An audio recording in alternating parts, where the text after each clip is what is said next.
முல்லைத்தீவு நந்திக்கடல் வட்டுவாகல் களப்பில் இறந்த நிலையில் ஆயிரக்கணக்கான மீன்கள் இன்றும் கரையொதுங்கியுள்ளன. கடந்த 3 நாட்களாக இவ்வாறு மீன்கள் கரையொதுங்குவதாக மீனவர்கள் தெரிவிக்கின்றனர்.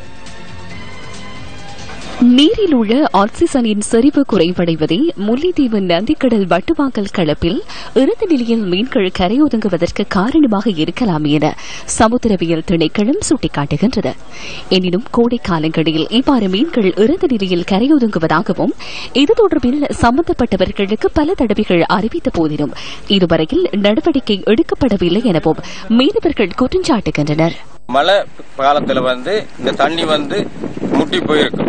கோடை காலத்துல தண்ணி வடிஞ்சு போடும். வடிஞ்சு போற காலத்துல வெப்ப காரணத்தினால் இந்த மீன்கள் இந்த தண்ணியால் வெப்ப காரணத்தினால் இந்த மீன்கள் செத்துக்கொண்டு அரசாங்க அதிபர்கள் முன்னிலையில் நாங்கள் பல கோரிக்கைகள் வைத்து இந்த நந்திக்கடலை ஆழப்படுத்தி தரும்படியும் சுனாமிக்கு பின்பதாக இந்த ஆறுகள் மார்பினால் தொழியாக்கப்பட்டு இந்த தொழியினால் இந்த மீனினங்கள் சாகுதென்றும் ஆழங்கள் குறைந்து ஒரு ஆளுக்கு மேற்பட்ட ஆழங்களாக இருந்தும் இப்போதைய சூழலில் இந்த நந்திக்கடல் முழங்காலுக்கு கீழே ஒரு சான் தண்ணியில தான் இந்த மக்கள் வாழ்ந்து கொண்டிருக்கு.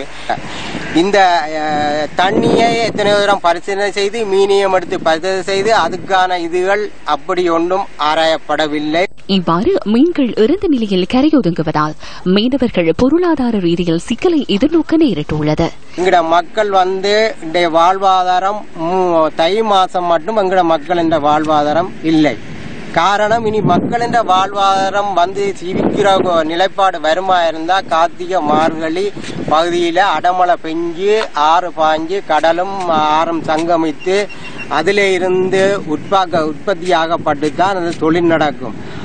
ஆத்தை உடனடியாக சீர் செய்து இந்த நந்திக்கடலையும் புனரமைத்து ஆழப்படுத்தியும் இதையும் சீர் செய்து தந்து எங்கட மக்களை ஒரு நல்ல ஒரு அபிலாஷயமான வாழ்வுக்கு அவியல் ஏற்படுத்தி தரணும். இந்நிலையில் கடந்த 3 நாட்களாக இறந்த நிலையில் கரையொதுங்கும் மீன்களை அகற்றுவதற்கு அதிகாரிகள் உரிய நடவடிக்கைகளை எடுக்கவில்லை என மீனவர்கள் குற்றஞ்சாட்டுகின்றனர். மீன்கள் செத்த உடனே நாங்கள் எல்லா இடம் அறிவிச்சு ஒரு தரம் கவனிப்பார்கள். எங்களுக்கு வந்த உடனே அங்க போன உடனே ஒரு பெக்கோ மட்டும் அனுப்பி விட்டுச்சு வரைக்கும் தாட்டிங்களா ஒண்டிங்களா என்ன மாதிரி போச்சு இதுவரையும் ஒரு தரம் வந்துச்சு இன்னும் கேட்கவும் இல்லை தண்டவும் இல்லை.